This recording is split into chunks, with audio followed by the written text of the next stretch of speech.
Hello, welcome to my channel again. My name is Stefan Senna, and this is my channel, The Coherence Path. And the subject for today's video is growing up or becoming more mature. And the subtitle or sub-subject to that is, I think, honesty. Um, because there's a lot to growing up, and what I'll do is I'll try to take each part of that, um, one item at a time and talk about it. Now, I'm out here today. The day is ending. It's going to get dark soon. You can see the last bit of light hitting the top of that hill behind me. Below me here, the river's flowing by. It's beautiful, clear water. It's a Clackamas River. I'm sure there's some fish in there. I'm going to go get my fishing license and have my hand at some fishing. But, a river is a good metaphor for our path while we're here in life. It's just a beautiful area out here.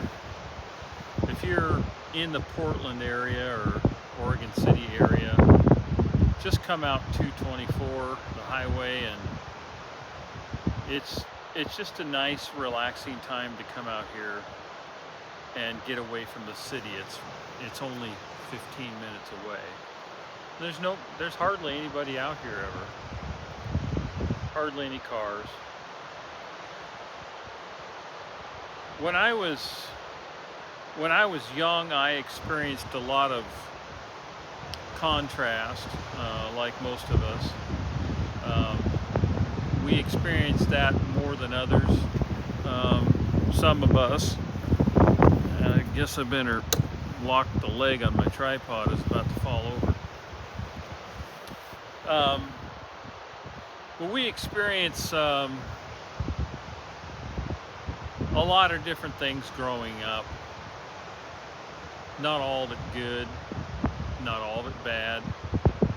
But as we do, we start making choices based on what we think we need to get by at the time. And for me, I had a lot of experiences that were either controlling or negative. And I had a lot of positive experiences too.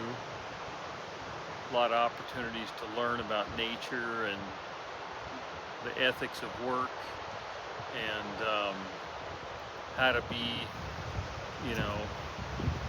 responsible as far as taking care of animals and property. And I worked a lot of the businesses my parents owned, which was either construction or a restaurant business. But the things that were more negative, my parents were, they had their own idea of what us kids growing up should be doing or not doing. And then there were some events that were pretty negative. And I made choices in those moments. Some of the choices I made was, well, when I have an opportunity, I'll just, I'll take care of myself. So this translated to a lot of different types of actions when I was a little kid. I might skip out on a chore. I might, take some change off my dad's nightstand while he was sleeping or not home. I remember I got caught for shoplifting when I was a teenager. I smoked pot. I tried cigarettes. chewing tobacco. And there wasn't anything really bad. I was never like a mean kid. I didn't pick on kids. I was pretty shy. I was usually the one, avoiding the bullies. And I went to a lot of different schools.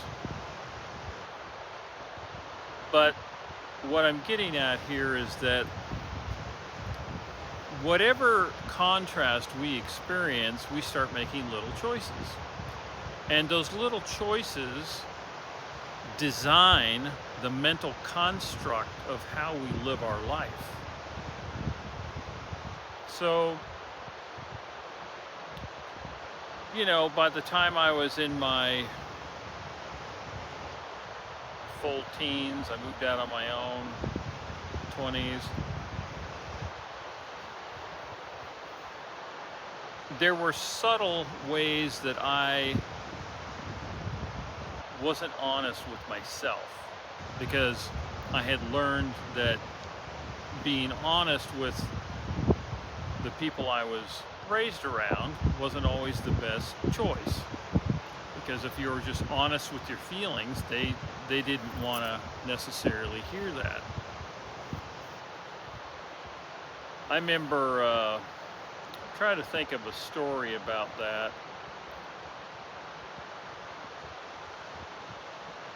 Well, I remember I was at the bus stop in the middle of winter. I had to walk about 3 miles or more in the snow to a bus stop. We lived outside of Klamath Falls, Wyoming, or Klamath Falls, Oregon. And there was a lot of snow on the ground, as it did there, still does. And I was waiting at the bus stop for the bus. And there was 3 or 4 other kids there, and I knew them. One of them was a good friend of mine, and we were both small. We weren't big kids. And there was a kid there that was a pretty big kid. He was picking on my friend. And, he was just being mean. That's who he was at the moment. And so I got upset because he was grabbing my friend. He was trying to he was throwing snow in his face. And my friend it wasn't a game. He wasn't liking it. And I grabbed that kid and I pushed him. Well, when I pushed him, yeah, he went over, but so did I, and we both went through a barbed wire fence. And he came out pretty much unscathed. There was I think a couple tears in his winter jacket. But the brand new winter jacket I had several tears in it. But what was worse is that that barbed wire had gotten into my finger all the way to the bone and tore my flesh open on my finger. And I still, to this day, have a scar. I don't know if you can see it right there, but it basically just cut it and just ripped all this back. And of course it was bleeding. And I also got cut. There's another scar here, here. And so I was all cut up. So what did I have to do? I had to walk back home. So I just used my thumb and I pinched that piece of skin together so it wouldn't just bleed profusely. And I took off back walking home. I walked, probably a mile and a half down a gravel road in the snow, and then up our personal driveway, our private drive, which was another about a mile. So when I walked up to the house, my dad was in the driveway. He was doing something, and I had blood all over me. And at that moment, how I felt was that I wanted to express the stress that I was under. So I hadn't cried up to this point, because we were taught, to man up and don't show any emotion and so forth. But at that moment, I just thought, this has got to be one of the moments where it's okay to just show your emotion, So I started crying. I was about 11, I think, at the time. Yeah, I was 11. I started crying, not a lot, just a little bit. And he just looked at me and said, get in the house and get yourself cleaned up. And that's all he said. And I just immediately, I remember I just shut up and I just went in the house and rinsed out my wounds, put bandages over the ones on my arm, put a Band-Aid and gauze over the one on my finger and wrapped it up tight with some tape. And I never got any stitches, which I should have had because it was cut from side to side all the way through. And I remember before it started bleeding, there was a moment, it was very fast. I looked down at my hand as it was just by the barbed wire, it just happened, and I could literally see the tissue inside my hand and the bone. And at least that's what I thought it was. But anyway, it definitely needed stitches, but I never got any. And the cuts on my arm, there was a couple that could have used stitches, never got any. Anyway, that doesn't matter. I don't care about that part. My point is that in that moment, you know, I experienced someone who was not open to me sharing how I thought or felt. And so what did I do? I just repressed whatever I was feeling. And what we do in those moments is we say to ourselves, I'm not valuable enough to express myself or to contradict what this person is saying. You know, because as an adult, if I was in my child body now and I walked up the driveway and my father would have said that, I would have told him a few words, you know. And I would not have held back at all. But of course, as a kid, you don't say that. What you do is you convert that experience and you put meaning on it. Now, for years, that experience had huge meaning for me, and many other experiences that were, you know, that was nothing, you know. And so I walked through life with these feelings inside me about certain things that I had placed meaning on. Now, later, of course, when I started to investigate my own consciousness and how I was thinking and feeling about life and how I approached life and what my thoughts and ideas were,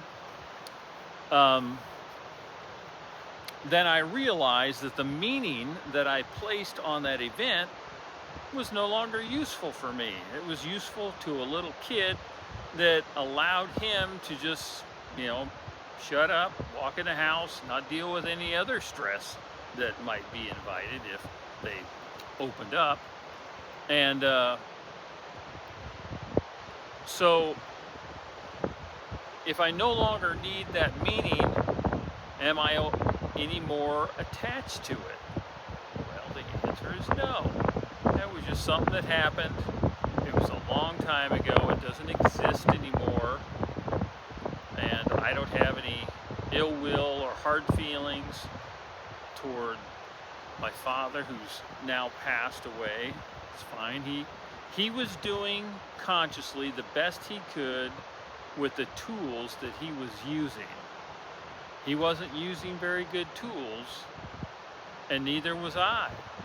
But there's no fault here, because like this river, it starts out at one place and it has to go through some rough areas. Like there's some rapids behind me. It has to come up against these rocks. It has to push its way past all these stones and an elevation change in the landscape it goes over. It has to move silt and sand and, you know, logs, debris, and who knows what else it has to battle, if you think of it as a battle. And that's what we're generally taught, that life is hard, life is a battle.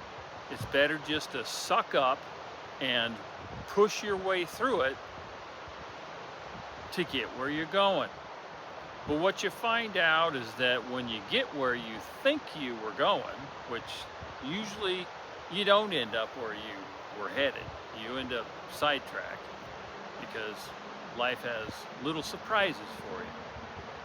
But even if you get to where you wanted to go, if you're open-minded, you might consider the fact that you could have got there just by relaxing a little bit, not being so pushy, not being so upset, not being so forceful and brutish, and that you might have gotten there by a more joyful journey or through meeting kind people along the way. You know, it's no fun to get to your goal and not be able to share it with others. And you might say, well, you know, I don't care about that. I'm a loner and I would just rather enjoy it for myself. Fine, enjoy it for yourself. But your choice on the direction and the nature of your path to get there is a choice. It's totally up to you.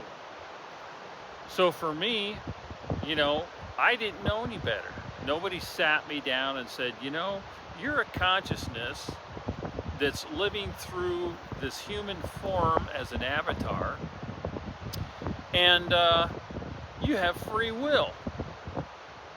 And you might say, well, gosh, you know, that's great. I could do anything that I please, you know. Heck, I could just do what I want, and you can. Or you can say, well, gee, if I'm a consciousness in a body living as a human avatar, and I'm here to learn, to grow, to understand how to be love and to be kind, because that's really the only thing that truly matters. What are the rules? How can I do this in a joyful way, or in a way that's in a more state of flow? And part of that is the subject of this video, and that's being honest with yourself. So for me, I had to be honest with myself. You know, I pretty much just, you know, what's the word? I sifted through every thought, belief, meaning, and idea within myself, and it's still ongoing. It's not, there's no conclusion reached, because we're always uncovering parts of ourselves that we're not being honest about. But the majority of things that I found when I started sifting through my own perception and ego, memory, meanings that I'd placed on events, is I began to see that the meanings that I placed on things, some of them were fine. That's a proper meaning. That's a person, as an example, that example, you know, my understanding is still about the same. My father wasn't a very understanding guy in that moment. He was kind of rude, and the fact that he never followed up and asked me anything about my finger, much less help me wrap it up, you know, told me at the time that he didn't really care that much about it. And I think that's a pretty good interpretation of that event. Now, it may be that he had all kinds of things going on.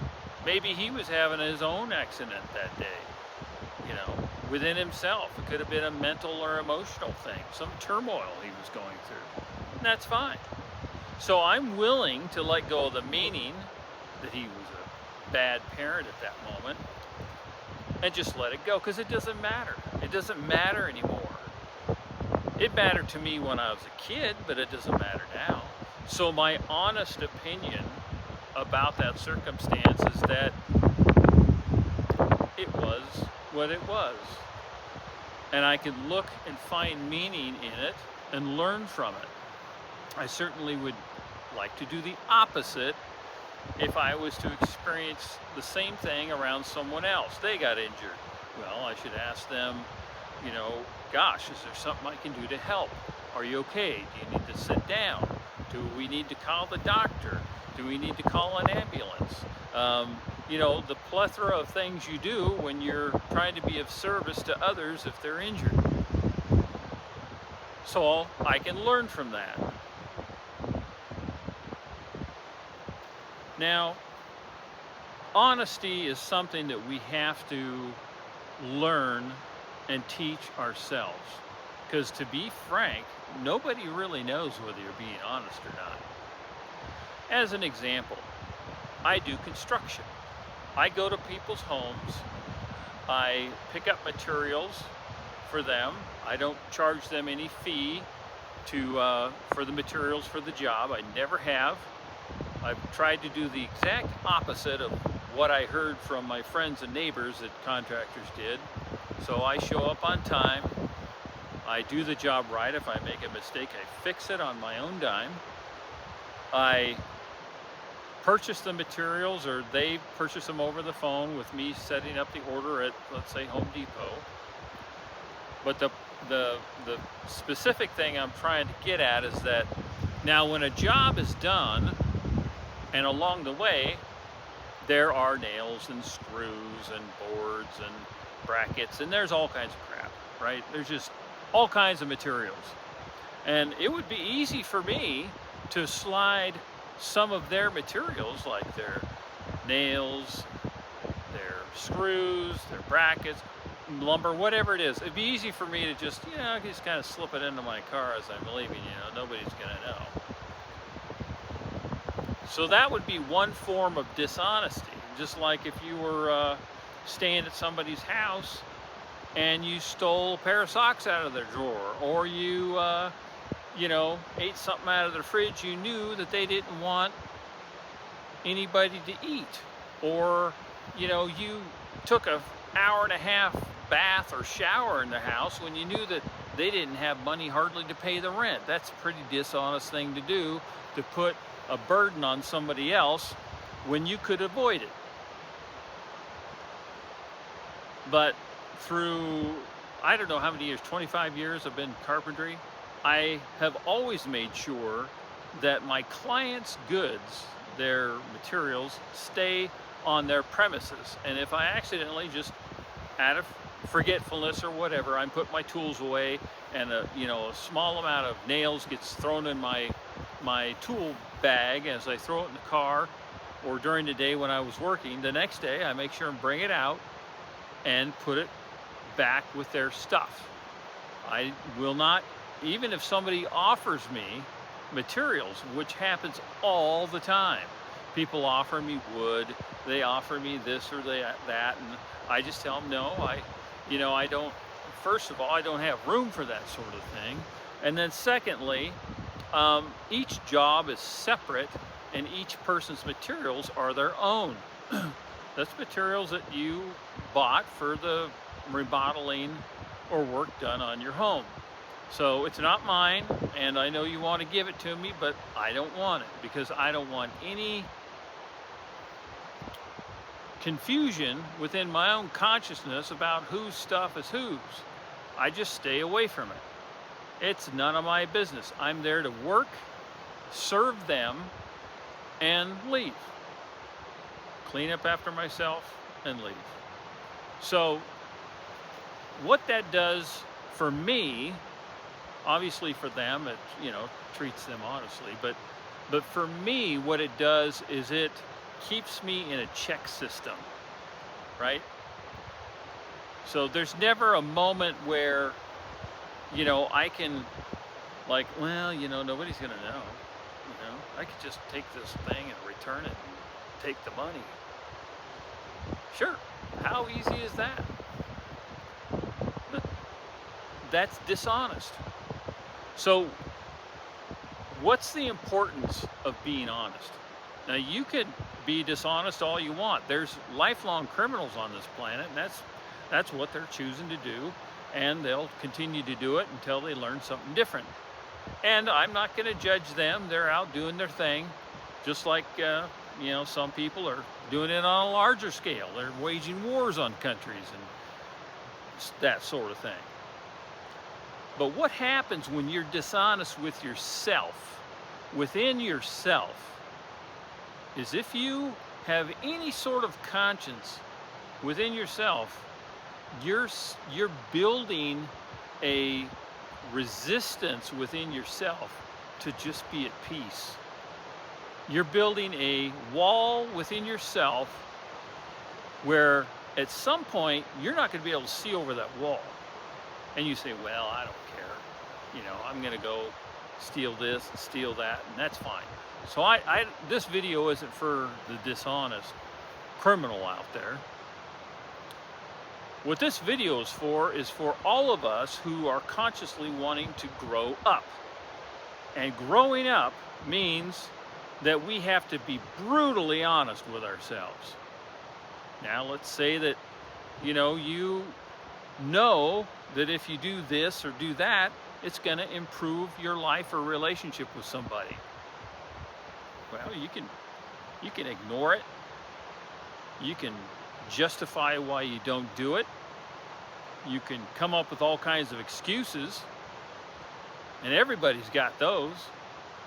Or you could just look long and hard at that thing, whatever it is, whether it's, remembering birthdays or cooking somebody a meal when you know they've worked all day, washing the dishes,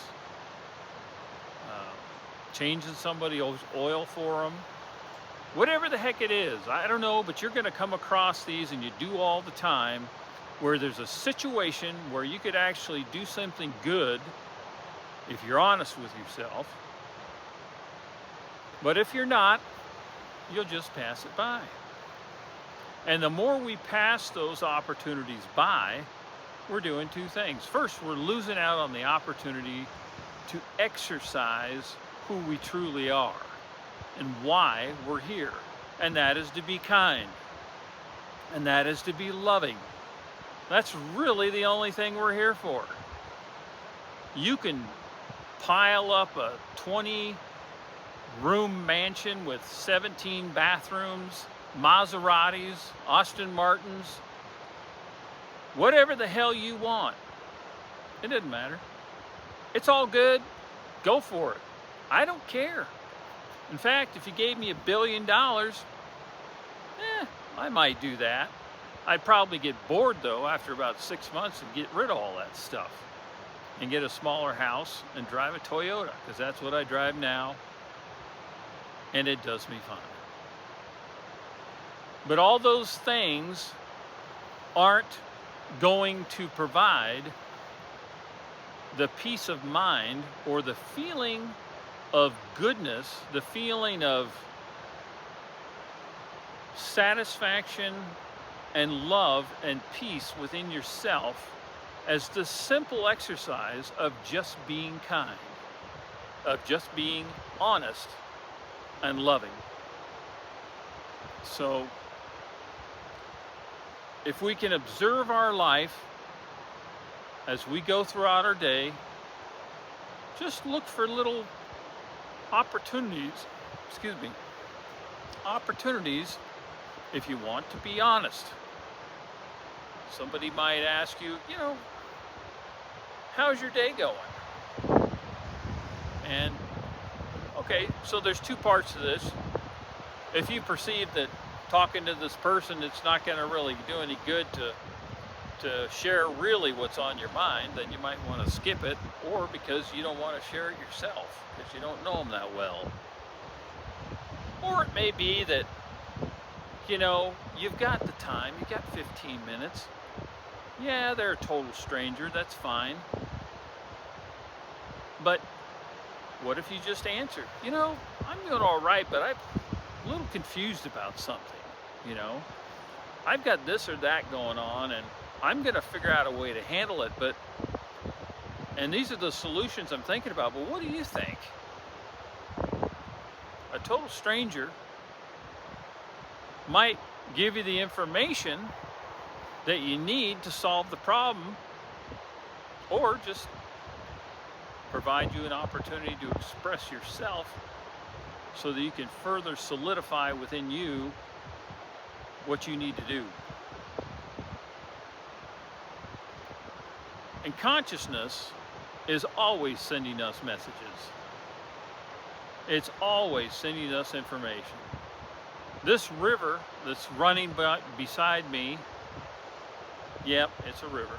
It's water, it's hydrogen and oxygen, it's moving dirt around. But it's also a metaphor that, like it, my life, this one and the next ones I choose, are paths that are flowing through consciousness. And it's up to me, when I come up against small little rocks and boulders, to open myself up, to be flexible, to be open-minded and ask for help, or just look for the opportunity. And then when things are running along smooth, to just enjoy the beauty of the moment, to be in the now, and not be somewhere where I'm not trying to figure out stuff I have no control of. This river doesn't try to control anything. Gravity's carrying it down there. The river's just the river, that's all it is. Gravity is moving it along, and it has no choice. We say that water's the most powerful element on the planet. Well, I would say that maybe gravity is one of those too, because this river has absolutely no choice of where it's going, because gravity and the landscape, the elevation of the land, is controlling it, and it has no choice. But you don't see this river popping out going, damn, man, I just went around that corner and that was the sharpest thing, and it wasn't comfortable. I didn't like it at all. Oh man, I had to go around a bunch of big rocks. Can you believe that? I wish you guys could see the duck going by. It's a kind of a grayish brown, dark brown duck with a dark burgundy head. I've never seen a duck like that. But so the river flows along and just lets things carry it. That's what its strength is it's willing to just be carried along. And when we make good decisions, when we're honest with ourselves, life will carry us along to good things if we have the intention of just being kind. So that's where I'll leave it off today. And I appreciate you stopping by to my channel, The Coherence Path. I have another channel called What Was Seen, where I discuss unusual events that either happened to me or that have happened, and I find them very interesting to discuss. So if you want to be interviewed for that channel or for this one, I would love to interview people who want to talk about consciousness, because if we can all work together, that's being honest. What we've been doing for 200,000 years, seeking control and power, is not honest, because nature is the most honest thing around us, and it seeks to evolve and grow and flourish. And that's what we can do for ourselves and each other. Thank you.